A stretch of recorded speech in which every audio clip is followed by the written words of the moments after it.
रमज़ान के महीने में अपनी बेगम के जिस्म पर बेहिसाब घाव बनाकर उसकी जान लेने वाले शौहर को तब तक फांसी के फंदे पर लटकाया जाएगा जब तक कि उसकी सांसें थम नहीं जाएं।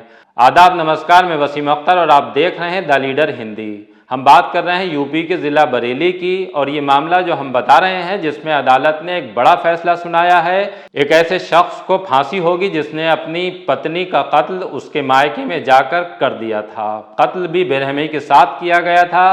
पत्नी के जिस्म पर इतने घाव बनाए गए थे कि जब पोस्टमार्टम हुआ और उसकी रिपोर्ट सामने आई तो पोस्टमार्टम रिपोर्ट पढ़ने वाली पुलिस भी दहल गई। अदालत ने भी इस कत्ल को विरल से विरलतम माना है और अपने फैसले में ये कहा है कि जिस तरह से कत्ल किया गया है वो बहुत ही बेरहम है और जिसने किया है वो आदतन अपराधी है। उसको अपने किए पर किसी तरह का पछतावा भी नहीं है, क्योंकि जब पत्नी को मारने वाले पति का अदालत में बयान हुआ उसने अदालत में साफ इनकार कर दिया कि उसने पत्नी की हत्या की है, तब जबकि मौके की गवाह मौजूद है। जब सितारा बेगम का कत्ल हुआ तब वो अपने मायके में थी।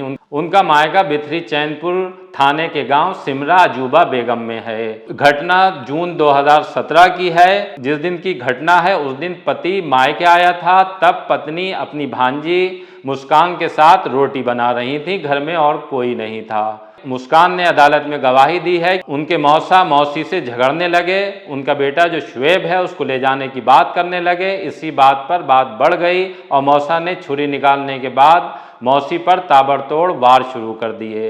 लहूलुहान हालत में जब अस्पताल लेकर जाया जा रहा था सितारा बेगम को, तब उनकी सांसें उखड़ चुकी थीं। जब उनका पोस्टमार्टम हुआ तो जिस्म पर 26 घाव पाए गए थे।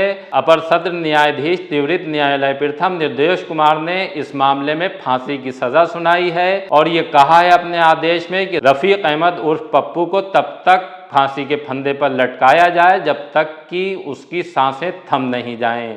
रफीक अहमद नवाबगंज के मोहल्ला कुम्हारोवाला वार्ड 2 का रहने वाला है। उसको पुलिस ने हत्या के बाद चाकू समेत गिरफ्तार किया था। अगर हम बरेली की बात करें तो बरेली में फांसी के बहुत कम मामले सामने आए हैं। इसी तरह के बड़े अपराधों में बरेली से फांसी की सजा सुनाई गई है, उसमें यह भी एक अपनी तरह का बड़ा मामला है। फांसी की सजा के बाद अब इसकी चर्चा हो रही है।